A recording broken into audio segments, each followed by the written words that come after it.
La presencia de la profesora Yuko Morimoto en este 33º Congreso Internacional de ASELE creo que no podría ser más adecuada.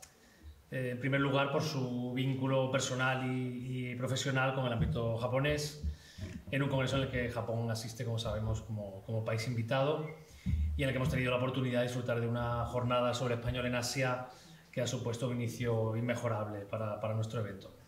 La profesora Yuko Morimoto estudió en Tokio antes de doctorarse en la Universidad Complutense de Madrid y actualmente, de hecho, desempeña el cargo de directora de estudios asiáticos de la Carlos III International School en la Universidad Carlos III de Madrid, en la que ejerce su labor como profesora e investigadora. Ha dedicado además buena parte de su producción al estudio del español en Japón o por parte de estudiantes japoneses, con libros como Expresiones de la vida cotidiana en Japón, Cómo se dice en español y Estrategias de conversación en español, todos ellos publicados en Tokio, o Ejercicio de gramática española para hablantes de japonés, publicado en Arcolibros en 2001. Y en esa misma línea ha participado además en proyectos de investigación como enseñanza de lengua española como segunda lengua extranjera en la universidad hacia el establecimiento de niveles de referencia adaptados a alumnos japoneses, o en el diccionario Shogakukan español-japonés, publicado también en Japón, y ha abordado otros muchos aspectos sobre la enseñanza de español a estudiantes japoneses y de lingüística contrastiva japonés-español que ha ido vertiendo durante estos años en diversos eventos científicos. Pero en segundo lugar, y sobre todo, la presencia de la profesora Yuko Morimoto en este congreso está justificada por el valor incuestionable de sus aportaciones al campo de la lingüística aplicada, como las que acabamos de citar, y en general de la lingüística. Dentro del inmenso bosque que constituye su currículum investigador, títulos como El aspecto léxico de la imitación, publicado en Arcolibros en 1998, Los verbos de movimiento, publicado en Visor en 2001, y Los verbos pseudocopulativos en español, publicado en Arcolibros también en 2007, son para quienes nos hemos adentrado en el estudio de la naturaleza verbal, libros de cabecera, de consulta continua, sin los cuales no es posible diseñar unos cimientos que soporten el estudio de los verbos en la interfaz de psicosintaxis. Una materia que, por cierto, aprovecho para reivindicar desde aquí porque podría darnos muchas claves para solucionar problemas teóricos y aplicados que nos aquejan, yo creo, desde siempre. La profesora Yuko Morimoto es, por tanto, una verdadera referencia en esa compleja realidad que supone la relación entre léxico, semántica y sintaxis, cuyo estudio ha plasmado, aparte de las obras citadas, en un gran número de artículos, capítulos de libro, conferencias en eventos científicos de innegable valor y rigor, abordando aspectos como la estructura argumental de los verbos y la construcción interna de la oración, el tratamiento alternativo de la posición ser-estar, el significado aspectual, las construcciones atributivas, componerse, quedarse, etcétera, etcétera, etcétera. Todo ello conforma una trayectoria que nos ha servido de inspiración y motivación a quienes hemos venido después a intentar colocar nuestra pequeña linterna en ese camino a priori tan oscuro que implican las propiedades verbales.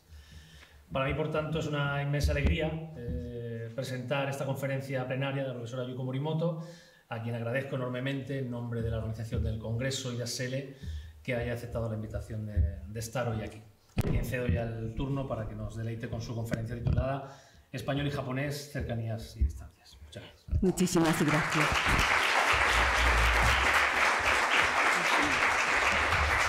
Muchísimas gracias, Paco, por esta excesiva presentación, pero yo también voy a contraatacar. Buenos días.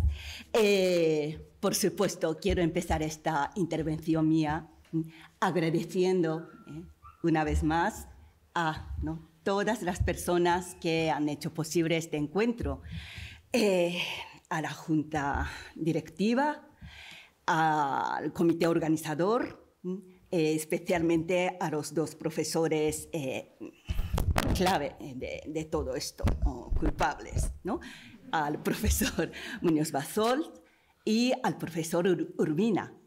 Raúl, Javier, muchísimas gracias, y todo está yendo tan maravillosamente y magníficamente que realmente no se puede esperar más, nada más, ¿no?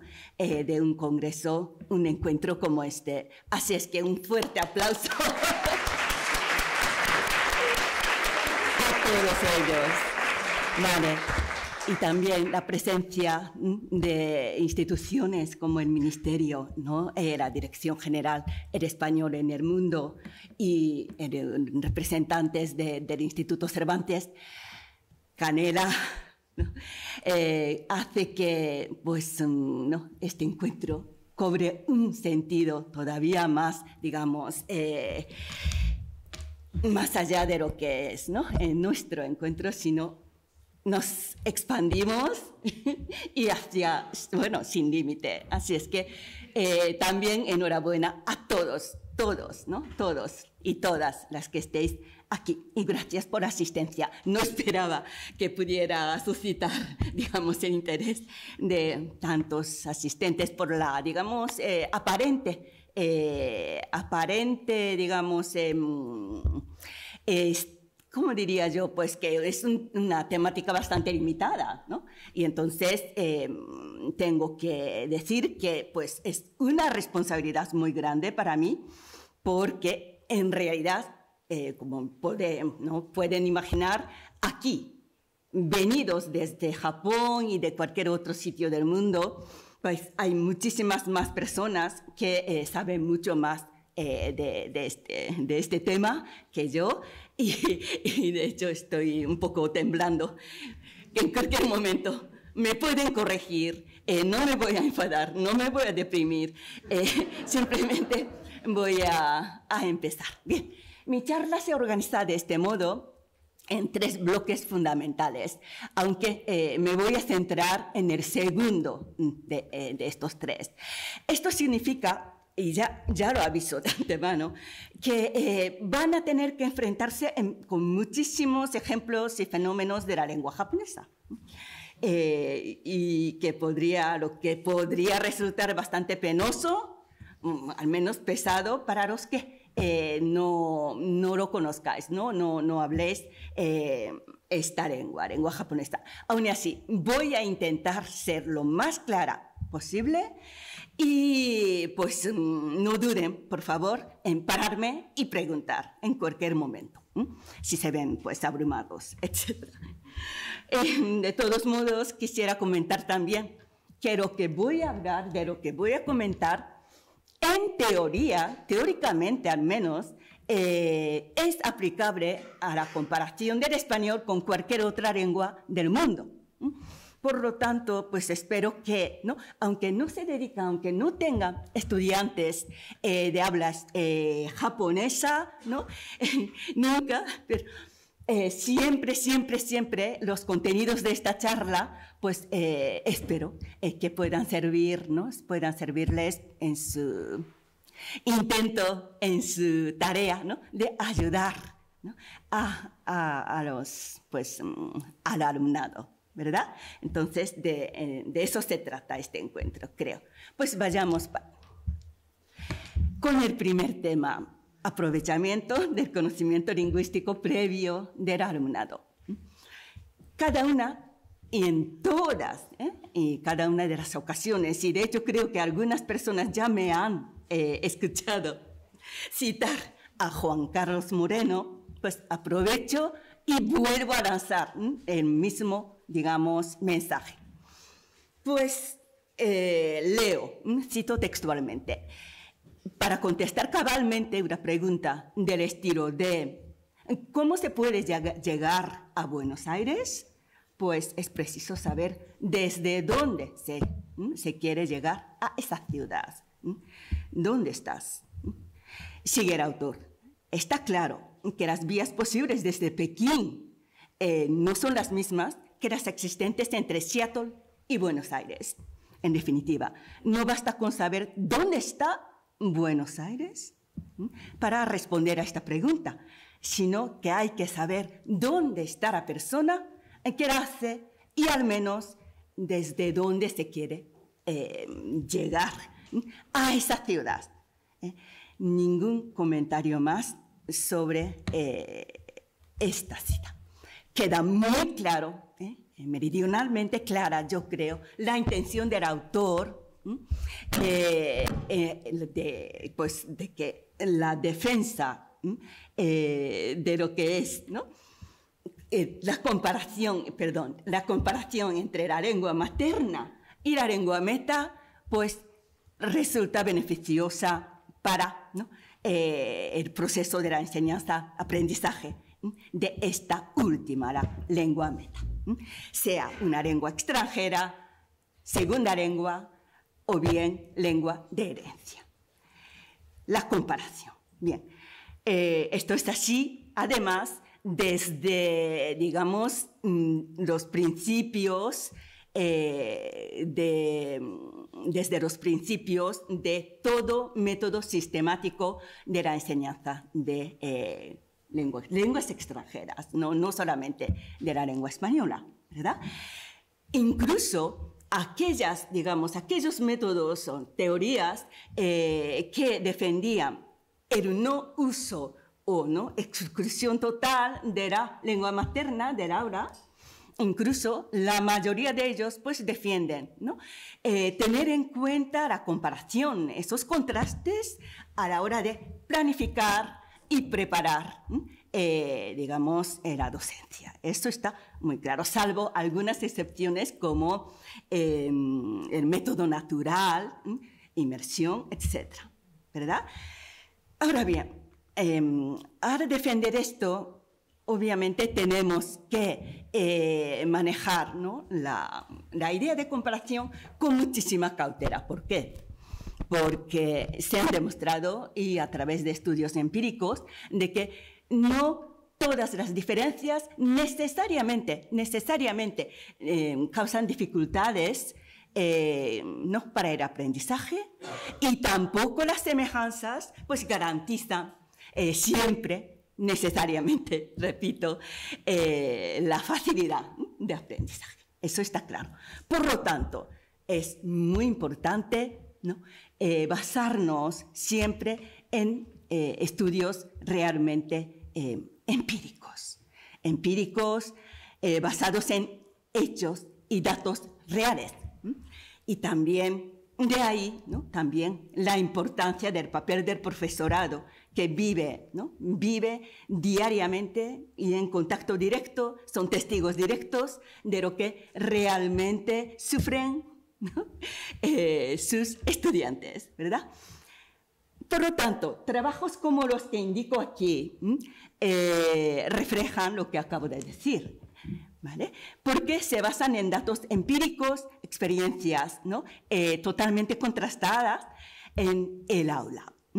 Y, bueno, aquí he tenido que limitarme al ámbito de la enseñanza de español, ¿no?, al alumnado de habla japonesa.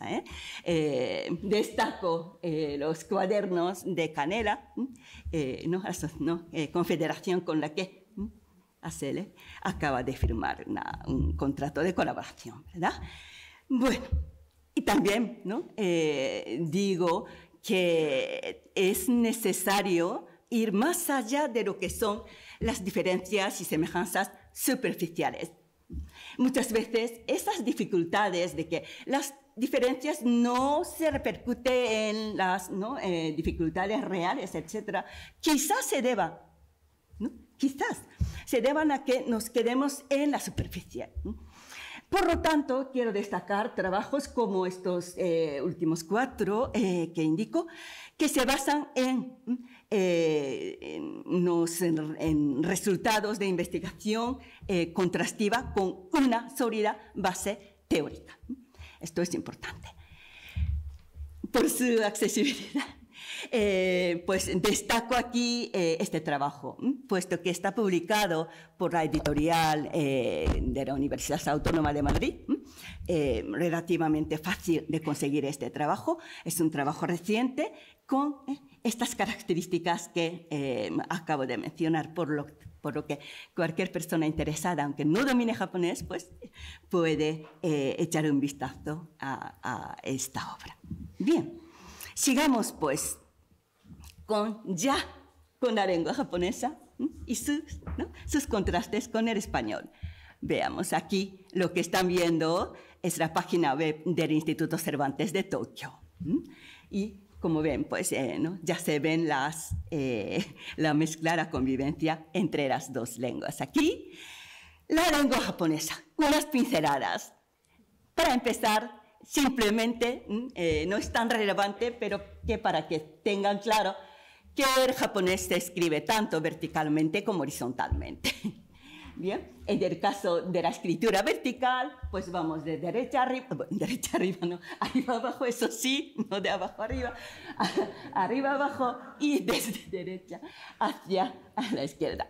Y en el caso de la escritura horizontal, pues de arriba abajo, sí, y de izquierda a derecha. No siempre ha sido así, pero que llevamos ya décadas con esta, digamos, costumbre. Bien, unas pinceladas muy rápidas. Como creo que todos, bueno, la mayoría de ustedes saben, pues el japonés, la lengua japonesa es una lengua que se habla principalmente en Japón. Muy poca presencia, digamos, de hablantes nativos fuera del Japón. Pertenece a una familia a la que, para algunos autores solamente, a la que también pertenecen varias lenguas de las islas de Okinawa, Ryukyu. Pero bueno, esto hay que tomarlo con cierta cautela porque para otros autores estas lenguas no son lenguas, sino variantes de la lengua japonesa. En cualquier caso, lo importante aquí es saber que esta familia o esta lengua pues no pertenece a ninguna otra, digamos, ¿no? Macrofamilia, etc. Se trata de una lengua cuyo origen, digamos, genético es totalmente desconocido, igual que el euskera, y genéticamente no vinculado con ningún otro grupo, digamos, lingüístico. Esto creo que es un dato importante a tener en cuenta. Ocupa nada más y nada menos que el 8º puesto en el ranking mundial en el número de hablantes nativos, meramente, porque somos muchos, los japoneses. No se debe a ninguna otra, digamos, ventaja, ¿no? Sistema gráfico, pues luego va a incidir también en algunas dificultades de los hablantes japoneses, digo, aprendientes japoneses de la lengua española, pero pues muy rápidamente. Manejamos un sistema altamente complejo a la hora de escribir, ¿vale? Manejamos simultáneamente 3 paradigmas distintos, 2 paradigmas paralelos de representación silábica, que se llama hiragana y katakana. Hiragana, pues ahí tenemos aiueo, es el orden en japonés, no aiu, sino aiueo, kakikukeko, así se representa a través de cada una de estas letras. ¿Bien? Otro paradigma, pues de katakana, lo mismo, aiueo, kakikukeko. Y además de esto, tenemos pues un número elevado de caracteres de origen chino, logogramas o ideogramas, que los llamamos kanji. Kan proviene de Han, una dinastía china, antigua dinastía china. Bien, representan ideas, representan conceptos, de modo que si me acuerdo de los caracteres chinos, que no siempre es el caso, pues represento a través de estos dibujos, para mí son dibujos, las ideas, digamos, que representan la parte léxica de la lengua. Y todo lo que tenga que ver con la gramática, con las relaciones gramaticales, más pues marcador de caso, modo, tiempo, aspecto, etc., normalmente va en hiragana. No merece la pena aquí, digamos, dar clase de japonés, pero la línea de abajo, pues he puesto Hanako, Pablo, libro, devolver, pasado, Hanako ga Pablo nihon o kaishita. Entre estos, digamos, estos elementos me muevo un poco, a ver. Hanako, el nombre Hanako tiene representación en carácter chino. Pablo va escrito en katakana, puesto que es como escribimos los nombres occidentales. Bueno, y libro aparece en forma también de carácter chino, puesto que sí lo tiene. Y me acordaba de cómo era. Y la idea de devolver también lo ponemos, pues el concepto léxico, devolución, devolver, lo mismo, pues lo he puesto en kanji. Y todo lo que son las partículas de caso, etcétera, etcétera, de las que voy a hablar, pues aparece en representaciones silábicas. Es lo que hacemos. Qué cabeza, ¿no? Sí. Vamos a ver. Bien, ya vamos a digamos, cosas más sustanciales o directamente relacionadas con los contrastes. Una cercanía muy destacable entre la lengua española y la japonesa son las vocales, el número y tipo, ¿no?, de vocales que tenemos, ¿no?, de las que disponemos. A iu e o, repito, y no a e i o u, a iu e o, y lo he dicho. Y esto es una gran ventaja, pero hay una trampa, hay una trampa. No sé si se han dado cuenta. Digo, a iu e o, ¿vale? Y mi nombre es Yuko, ¿sí? La u japonesa no es yu, ¿eh? Y entonces, Yuko, no me llamo, sino Yuko. Lo mismo. Y esta U, ojo, al ser, digamos, de entidad más ligera, por así decirlo, pues tiende a ensordecerse en determinadas posiciones. Ensordecerse, desaparece, hasta incluso puede desaparecer. España. En japonés, bueno, vendría de inglés, ¿no? Decimos Spain, pero nadie dice Spain, aunque psicológicamente estamos diciendo Spain, al pronunciar decimos Spain, y no sé si se oye una ligera vocal, schwa, no sé, Spain. Esta sería lo normal. Bien, este es un ejemplo que tomo de un trabajo, ¿no?, de los compañeros aquí. Bien, y entonces esto incide, por supuesto, ¿no?, en la pronunciación de la lengua española, ¿no? Como no, pues resulta muy difícil, por ejemplo, diferenciar los pongo. A ver cómo se... Los pongo. Yo misma, o sea, ahora mismo, ¿no?, ya no sé qué hago, ¿no? Lo supongo, que debería ser, ¿verdad? Lo supongo, ¿no? Pero como es un detalle tan, digamos, sutil, aparentemente, que no lo es, a los profesores, muchos profesores se les escapa incluso. Entonces, si seguimos haciendo su, pues resulta que va a ser los pongo. No sé qué he dicho, ¿verdad? ¿Verdad? Y creo que no van a saber. Igual las posiciones, ¿no? Las posiciones, ¿no? Entonces, las posiciones y claro, esto lo arrastramos hasta que nos demos cuenta de que la U no vale y que tenemos que hacer más, digamos, más no, es redondeamiento labial, por supuesto. Entonces, no es lo mismo las suposiciones que las posiciones. Cosa tan obvia puede estar ahí y de forma escondida.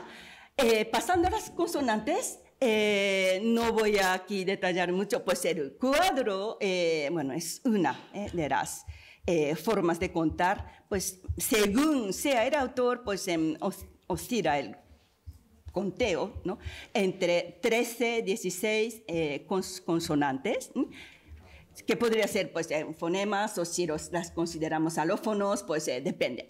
En cualquier caso, muy similar al cuadro español, también es una gran ventaja, una ventaja enorme.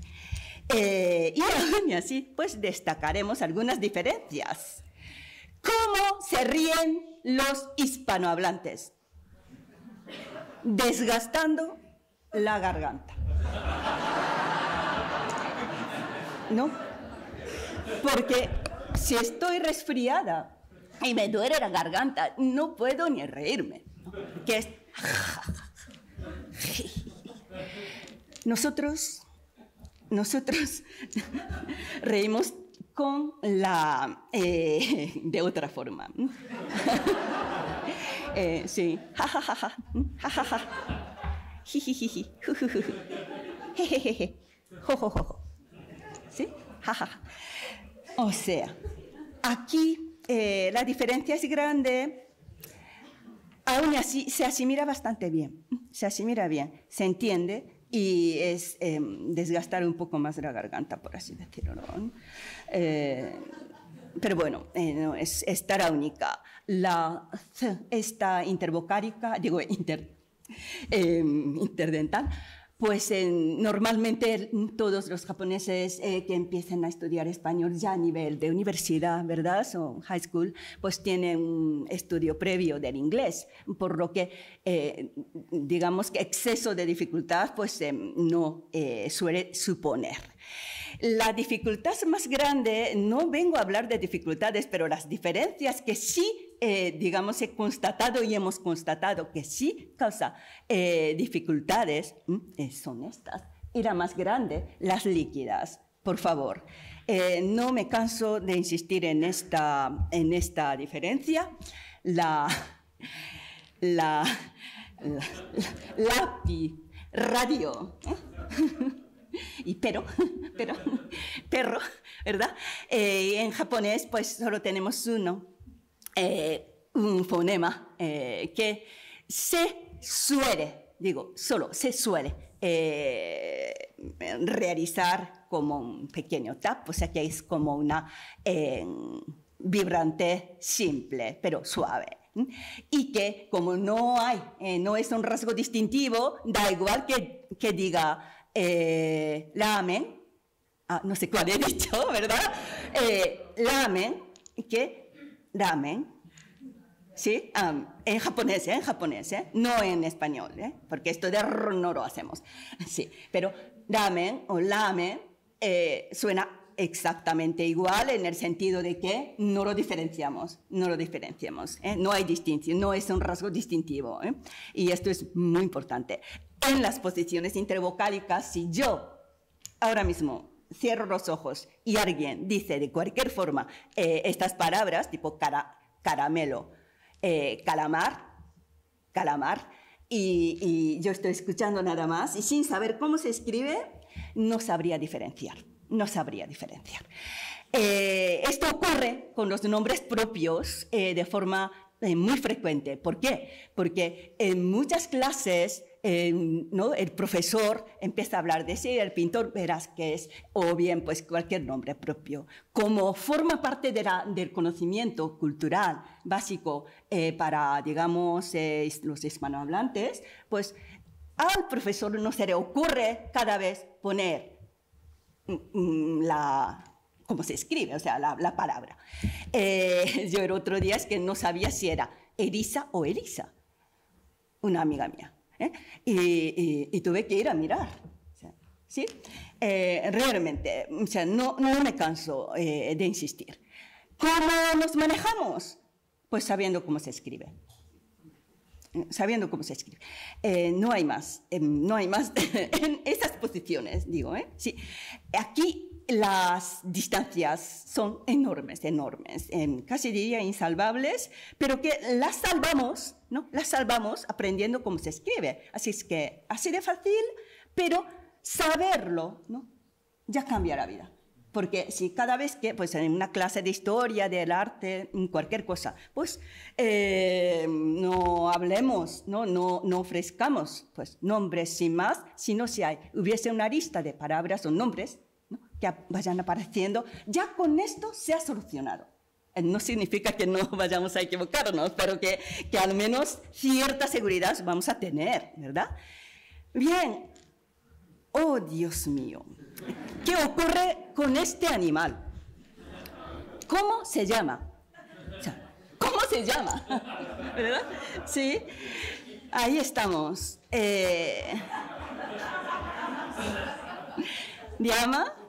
Llama, ¿verdad? Sí, llama, paella, lo mismo, ¿verdad? El yeísmo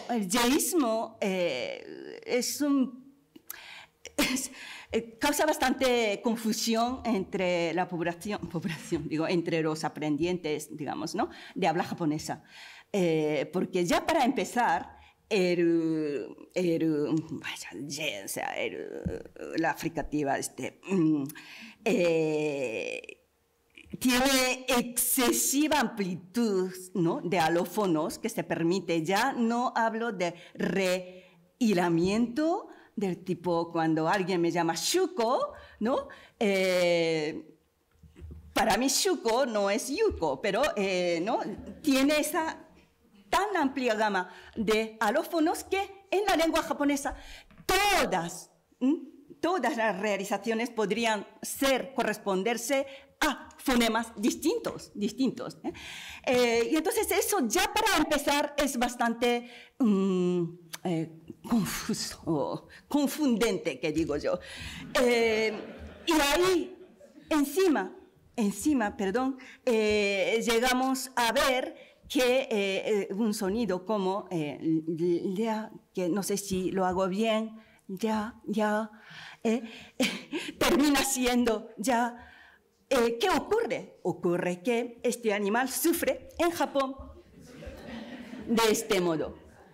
Si en la lengua española es simplemente no sé cómo no, personas provenientes de tantos distintos lugares, ¿no? ¿Cómo leerán pues, este nombre? Pero va a ser igual, ¿verdad? Porque es llama. Sí. En japonés, pues en este Wikipedia aparece tres veces representadas de diferentes formas completamente diferentes. Una es la primera, llama. ¿Qué puedo decir también? Llama. Y la siguiente muy claramente, dama, pero como había dicho, podría ser lama, ¿no? Y ya, por último, está escrito, la tercera es llama. Las tres representaciones son no solo válidas, sino pues cuando vemos esto, pues pensamos en cuál es la diferencia. Una más peluda, otra no hay ningún, digamos, una razón que era esta distancia, ¿no? Que hay entre las dos lenguas, ¿verdad?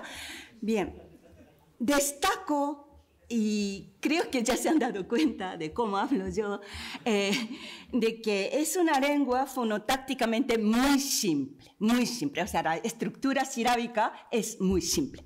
Normalmente consta de una vocal, una consonante más una vocal, ¿vale? Habíamos dicho aiueo, kakiku, keko, sashi, suceso. Este tipo de combinaciones son las sílabas, ¿sí?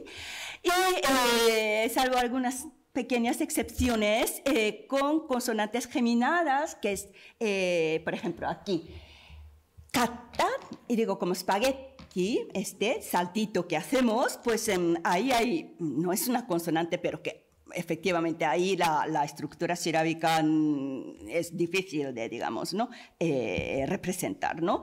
Y la nasal silábica o moraica que ocupa psicológicamente toda una sílaba, una mora, que aquí en este caso podría ser palabra 1100. No es sen.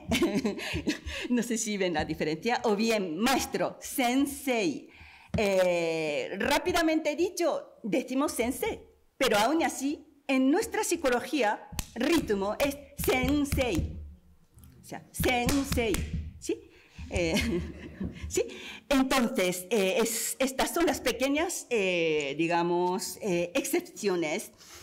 Y esta estructura tan simple, reforzada por, ¿no?, el hecho de que nuestras, ¿no?, digamos, letras básicas, los paradigmas de katakana y hiragana, que represento aquí son para niños. Aiueo, kakikuki, kosashi, suceso, tachi, tsuteto, nani, nune, no, haki, fuejo, etc. Y pues sus versiones son sonoras, y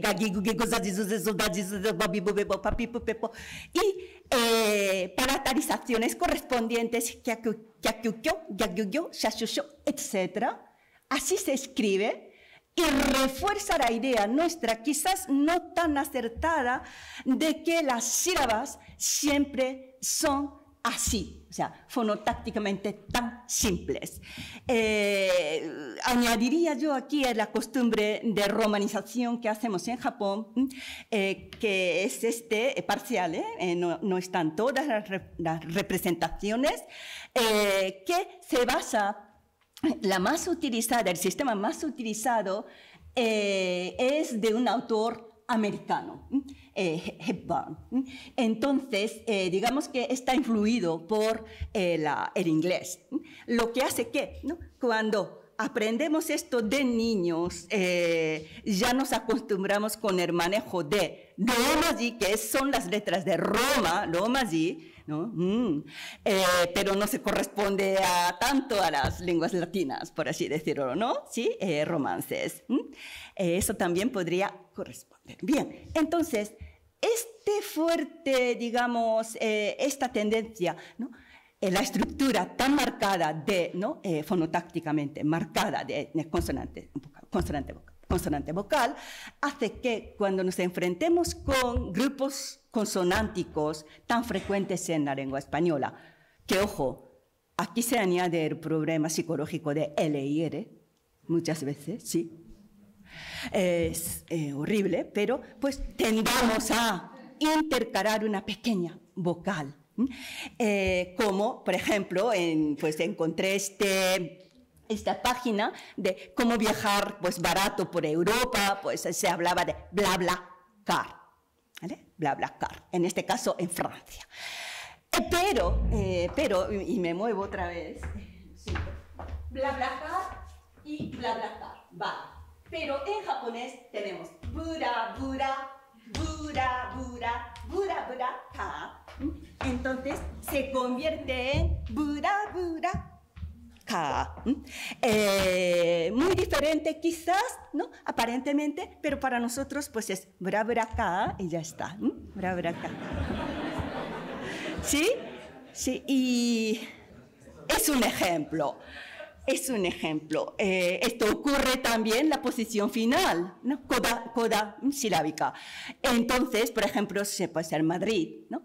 En japonés no puede ser otra cosa, pues normalmente decimos o bien Madorido o bien Madorido, la parte intermedia da lo mismo, pero la parte final, pues sí o sí hemos de tener una vocal, ¿sí?, aunque sea ligera, ¿sí? Madorito. Sí. Bien, y ya todas estas palabras, pues podría ser, ¿no?, gracias, horrible, clausura, y ojo, añadimos y quitamos la U, ¿no? ¿Por qué? Pues necesitamos añadir algo psicológicamente, pero a la vez está la cuestión del ensordecimiento de la vocal U. Entonces, ya finalmente va a resultar que yo, cuando tengo que decir algo así como, pues que cláusula y clausura, y digo L, R, U, realmente casi evitaría tener que decir. No, yo creo que los profesores japoneses lo saben. Si cometemos errores, mejor no decir nada. Es la tendencia, ¿vale? Entonces, muy a la japonesa digo gracias, ¿no? Clausura, comprar. Mercedes-san. Se añade una pequeña U normalmente, pero sí, no siempre. En caso de Pedro, por ejemplo, ya por la asimilación de la vocal siguiente, pues decimos Pedro, Pedro-san, Pedro. San es con cariño o con respeto, Pedro-san. Así ocurre, ¿de acuerdo? Bien, hasta aquí. Pasemos entonces al ámbito gramatical, ¿de acuerdo? Aquí hay más distancias, pero gracias a Dios hasta ahora no he encontrado nada que no se pueda decir o sea, todo lo que se puede decir en japonés se puede decir en español, es que no somos marcianos, esto es muy importante. Entonces, la cercanía está aquí, que somos seres humanos y habitamos este planeta, ¿verdad? Constamos, ¿no? Sí, para las clases de lingüística general esta es una constatación muy importante. Pasemos a caracterizar los nombres adjetivos, carecen de número gramatical, género gramatical, persona no existe, gramatical quiero decir, y esto no era una broma, lo siento. Y la lengua carece de artículos como categoría gramatical, ¿sí? Y en el ámbito verbal diríamos que hemos de destacar que los verbos carecen de variación morfológica que tenga que ver pues, con la persona gramatical y el número gramatical. No existe, no marcamos nada de esto a través de explícitamente. El tiempo verbal, pasado y no pasado, o pasado y presente, pero con el presente, gracias al uso de los adverbios temporales, etcétera, o por el contexto, pues también expresamos el futuro. Bien, por lo tanto, algunos lo llaman no pasado, pero bueno, pasado y presente. Bien, y muy importante, aunque cuando alguien estudie pues, la lengua japonesa, puede que en su libro de texto aparezcan pronombres personales, para mí son de dudosa identidad. Sí, no son pronombres como los entendemos nosotros quiero decir en lenguas, digamos, con un sistema pronominal como elementos gramaticales. Para mí son elementos más bien léxicos, luego lo vemos, ¿de acuerdo? Lo tengo dicho aquí. Y ya viendo cómo vamos construyendo la oración, pues la primera característica es el uso de las partículas de caso, llamado partículas de caso, o sea, nominativo, acusativo, locativo, de destino y de origen, etcétera, etcétera. Hay un número bastante elevado de ellos, pues esto inspiró a Fillmore en su construcción de la gramática, o sea, case, ¿cómo era? Case of case, o case for case, no me acuerdo, pero Fillmore cuando ideó aquella teoría, pues tenía en mente pues, la gramática japonesa. Bien, tengo aquí un ejemplo, ¿no? María Burgos, María Burgos, y el verbo venir, kita, en pasado. Bien, entonces marco a María con ga, nominativo, ni de destino, entonces María ga, Burgos ni, y venir, kita, María ga, Burgos ni, kita, ¿sí? Es María nominativo, Burgos a, y venir, marca de pasado, María vino a Burgos, ¿de acuerdo? Si yo pusiera Burgos ni María ga kita, o sea, al revés, no pasaría nada. Aparte de que, bueno, Burgos obviamente es un topónimo y nadie va a pensar que Burgos ha ido a María, pero en cualquier caso no pasaría nada porque las partículas garantizan la interpretación funcional de los elementos nominales. ¿Vale? Es una lengua de verbo final siempre, sin ninguna excepción, salvo como recursos retóricos, ¿no? El verbo siempre aparece al final. Los elementos, digamos, ¿no? Sus argumentos, adjuntos, pues tienen cierta libertad de movimiento simplemente porque suelen aparecer con esas partículas, ¿no? y entonces puedo estar con mi bandejita, marca, ¿no? Aquí, allá, pero se interpreta bien normalmente, ¿no? Estos ejemplos. Inuga, neko kanda, perro, gato, mordió. ¿Vale? Entonces, si marco ga primero, sujeto, ¿no? Y luego o acusativo, pues perro. Pero no hay artículos, que perro mordió gato, ¿verdad? Pero cambio las partículas, intercambio, pues sería que el gato terminará mordiendo a ese odioso perro, por así decirlo. Bien, entonces hay cierta libertad allí, pero siempre teniendo en cuenta que por qué lo marcamos explícitamente. Y con decir que el verbo va al final, estoy diciendo ya casi que es una lengua de núcleo final. Es una lengua decididamente de núcleo final. Todo elemento modificador precede al núcleo, complementos van delante, por supuesto, del núcleo.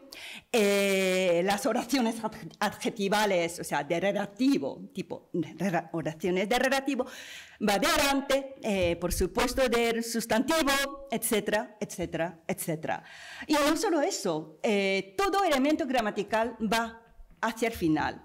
¿Qué significa? Significa que, digamos que si hay una proposición tipo María, perdón, las Marías de esta sala, pero María se usa como nombre propio en Japón también, y entonces encaja muy bien, porque, pues, ¿no?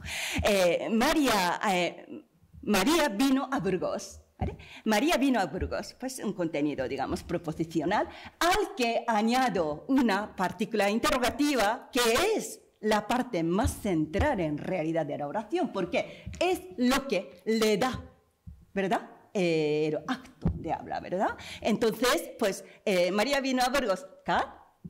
Y entonces ya he preguntado, ¿sí? María vino a Burgos, ¿ca? Por ejemplo, ¿no? Así. Va al final, y no empiezo diciendo K, digo, María vino, esto es. Y lo mismo, por ejemplo, pues esta partícula modal, yo, es como informar, tú no lo sabías, ¿a qué tal? Pues te digo que, ¿no? Y entonces, María vino a Burgos, María vino a Burgos, y entonces estoy diciendo que, que no sabías que María vino a Burgos, o te digo que ha llegado, ¿no? Algo así, ¿sí? Bien, y vamos a hacer un ejercicio mental aquí. Lo mismo, pero con los auxiliares llamados verbales. Abajo tenemos, pues, raíz. A esto vamos añadiendo hacia el final, hacia atrás, elementos más y más nucleares, por así decirlo. Causa, pasividad, volición, negación incluso, va junto al verbo, el tiempo pasado y ya el modo, ¿no? De conjetura es el modo del hablante y final pues hay alguna confirmación, me dirijo al oyente y digo modo para el oyente y vamos a ver esto. Taberu, comer. ¿Todos estamos preparados?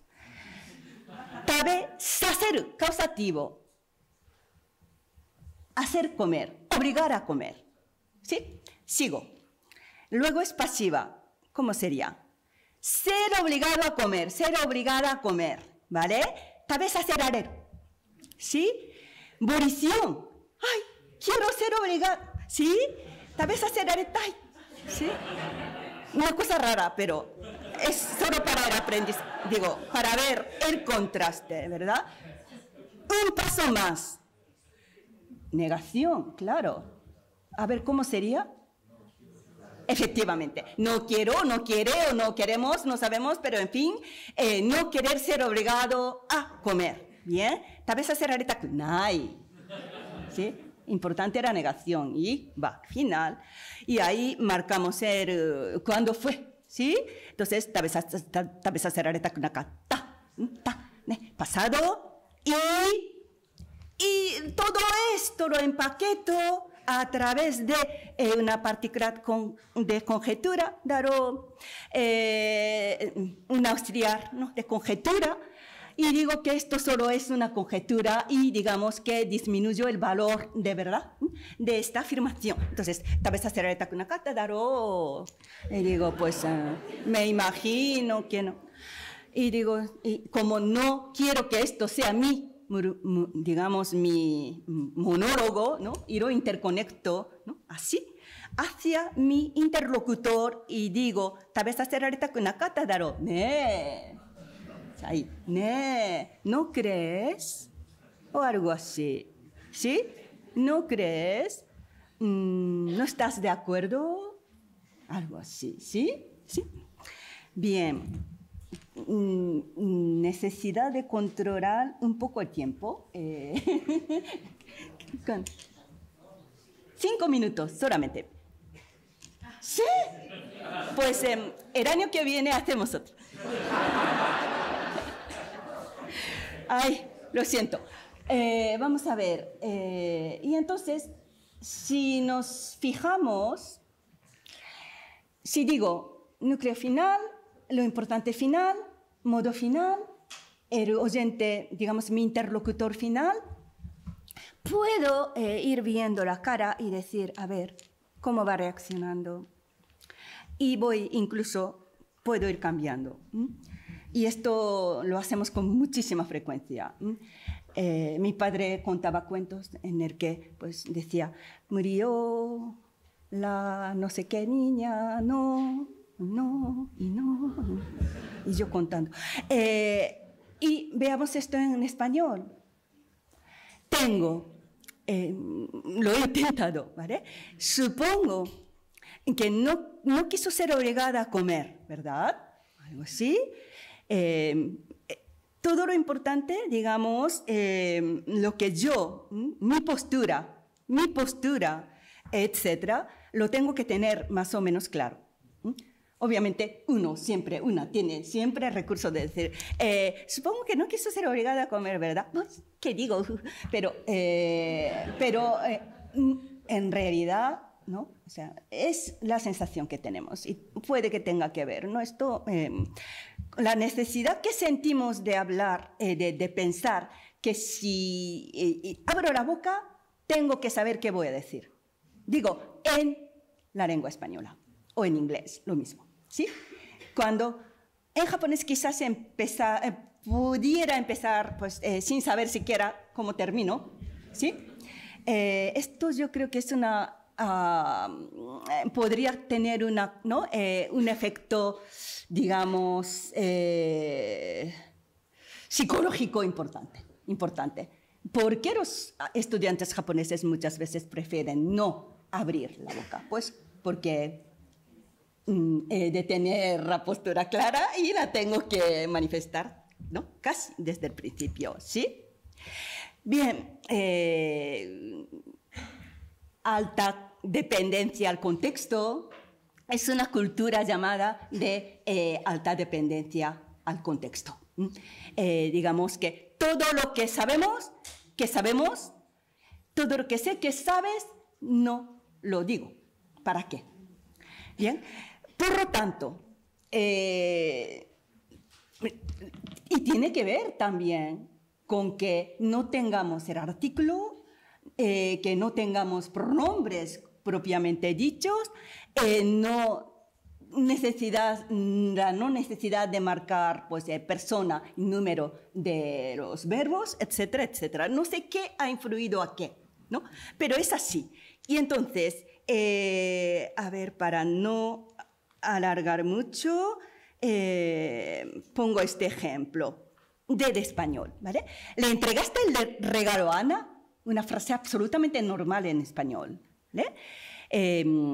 Aunque a Ana pues aparece 2 veces en esta oración y digo, Dios mío, qué insistente, ¿no? Luego, sí, ya se lo entregué. El verbo entregar, ¿no? Tiene estos argumentos. Y aunque ya lo sabemos, pero la gramática no nos deja no decirlos. Y como ya lo sabemos, pues tenemos este recurso pronominal pero en realidad celo no aporta nada. Nada, pero nada de nada. Y entonces para nosotros, digamos que no es que sea difícil celo, no, nos resulta muy difícil creernos en ellos. O sea, ni celo, ni mero, ni nada. ¿Sí? Porque, sí, entonces, en japonés lo normal sería, sí, bueno, sí, ya entregué, ya devolví, ¿sí? Ya devolví, ya entregué. Esto sería lo más normal, ¿sí? Bueno, si ha llegado el tiempo, ¿no? ¿Verdad? Sí. Incluso he pasado de límite, pues tengo muchas más cosas, pero si alguien está interesado, pues, o interesada, solo tiene que escribirme y se lo puedo pues, mandar. Muchísimas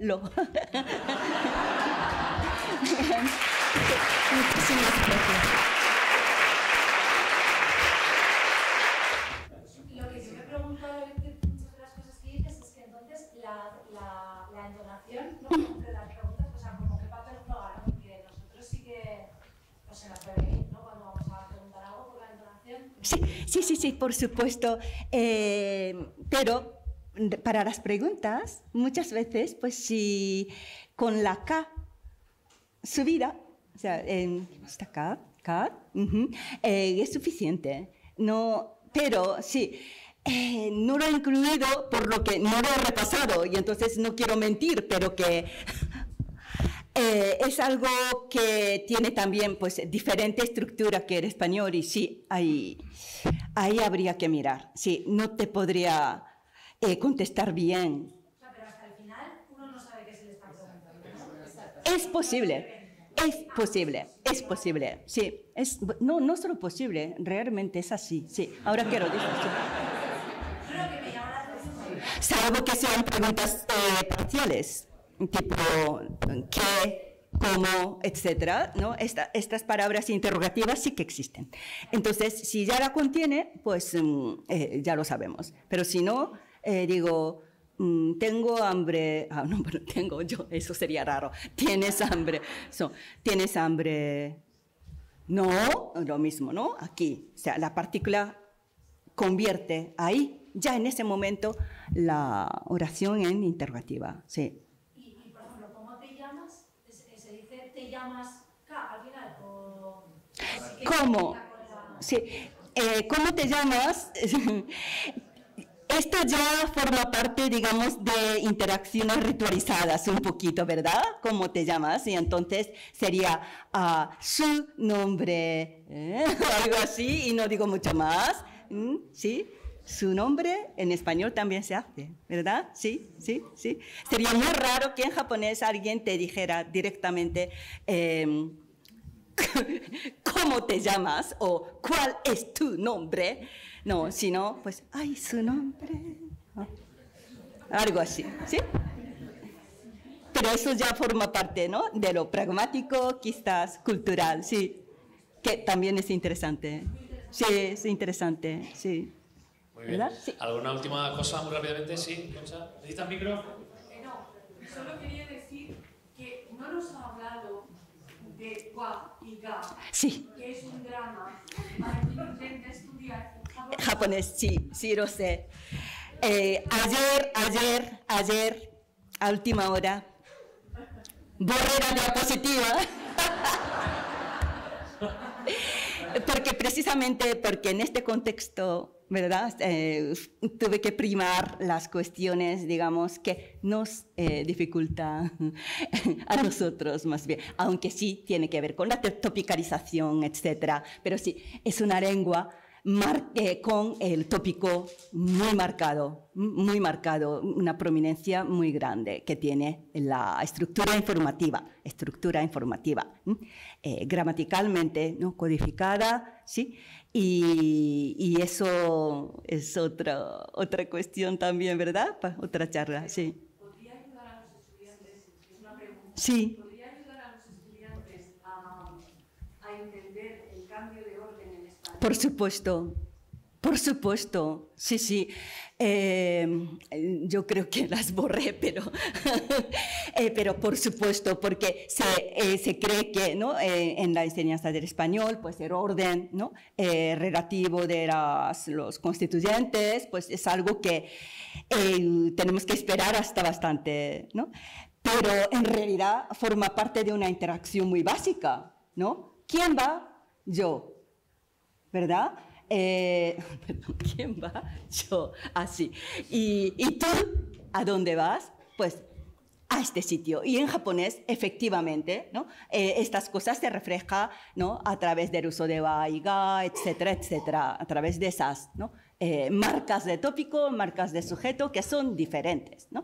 Entonces, sí quisiera reivindicar la no prohibición del uso de la lengua materna y cualquier conocimiento lingüístico que tenga el sujeto agente estudiante, ¿no? Que tiene que estar, pues como abogaba ayer, ¿no? La doctora Omori, ¿no? La autonomía y la concienciación lingüística del alumnado creo que es vital. O sea, ¿cómo lo dirías en japonés?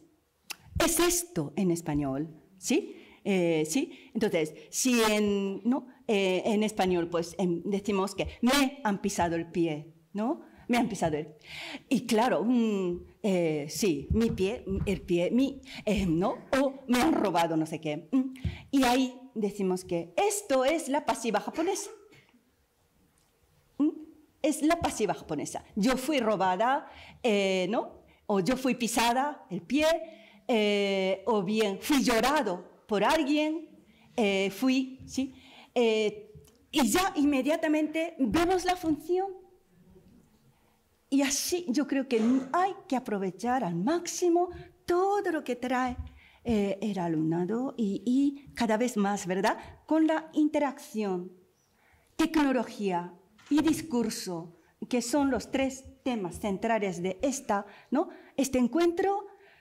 Teniéndolos en cuenta, no puedo olvidar el hecho de que aquí tengo a alguien, ¿verdad? Como agente social que se está, digamos, desarrollando para convertirse en un ser digamos, ¿no? Lingüe y cultural, ¿verdad? Y hacia eso quería ir, pero como que me sobraban 30 diapositivas. Lamento muchísimo, tenía que haber empezado más fuerte, más rápido, sí, ¿no? Pero como empecé un poquito así pausadamente, sí, han quedado en el camino muchas cuestiones muy interesantes. Concha, muchísimas gracias. Recomiendo la página web personal de Concha Moreno, que la conocéis todos y todas, ¿verdad? Tiene una contribución muy grande del hispanismo en Japón. Se llama enseñando vengo, creo. Aprendiendo voy, aprendiendo vengo. Gracias. Gracias.